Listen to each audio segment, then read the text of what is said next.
Dear Kevin Johnson, hi, my name is Emio Tamioni. I am 10 years old, in the 5th grade. When I grow up, I want to be a professional basketball player just like you. Maybe even as good as you. Maybe even as good as you. I'm a big fan of yours. You are one of my favorite basketball players. And I only have a few favorite basketball players. It is hard to believe that I actually get a chance to write you a letter. If it had been up to me, I would have definitely put you on the dream team. I hope you and the Suns win the world championship. I have a few questions.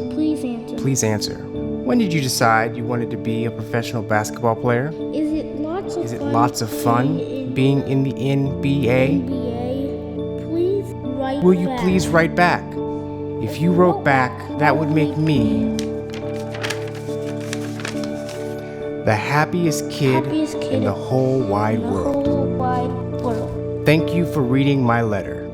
Sincerely, Emio Tamioni.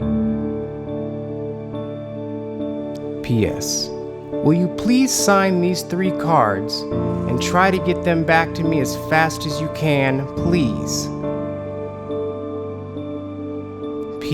P.S. I hope we could someday become friends.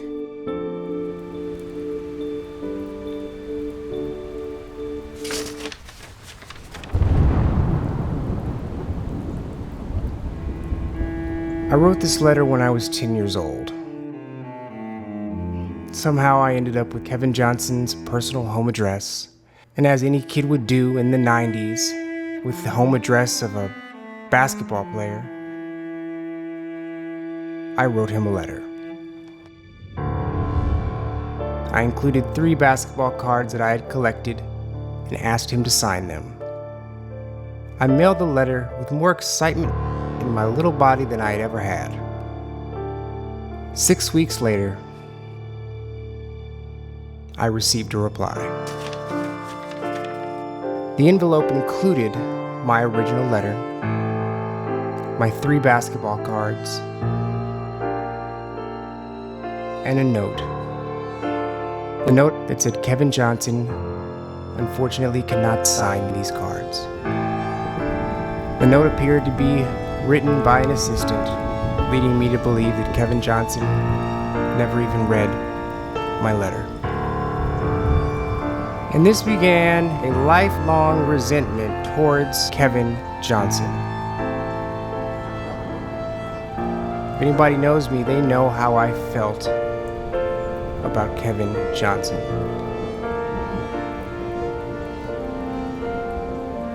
Was this irrational? Yes, but things that happen to a 10-year-old kid get lodged in your brain and lodged in your emotions, and they stick there. They bind to a particular set of neurons and brain cells, and they will always make you feel a certain way about your childhood.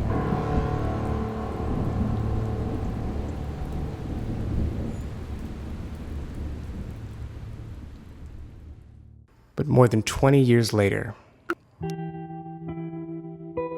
I received an email. The email was from my parents. And there was an attachment. See, when Kevin Johnson returned that letter to me, my parents kept it. Like most parents do, they keep a lot of junk that kids make. But one day, back in California, as I was living far away with my own wife and children now, they heard Kevin Johnson would be in town. See, Kevin had moved on from basketball, became a politician, became the mayor of Sacramento. He even got hit in the face with a pie. And so I decided to throw a pie in his face. And I relished it. His alleged weapon, a coconut cream pie, really hit him hard. But this time, when my parents heard that he would be in town, they immediately dove into their storage and uncovered my letter. They packed it up and drove off to the predetermined location. And when they arrived, they were able to present Kevin Johnson with my letter.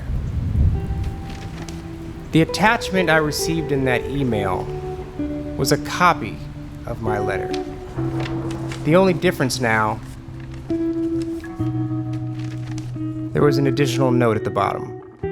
If you wrote back, that would make me the happiest kid in the whole wide world. The note read, Emio,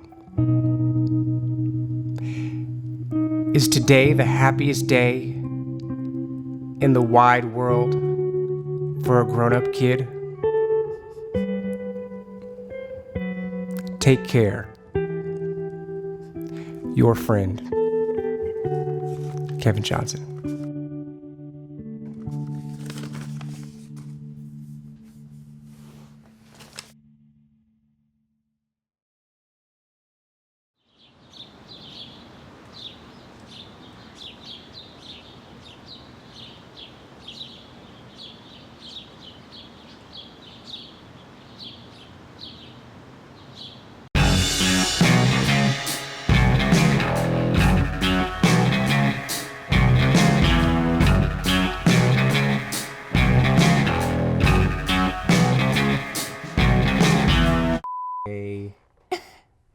Here, that one. P.S. PPS.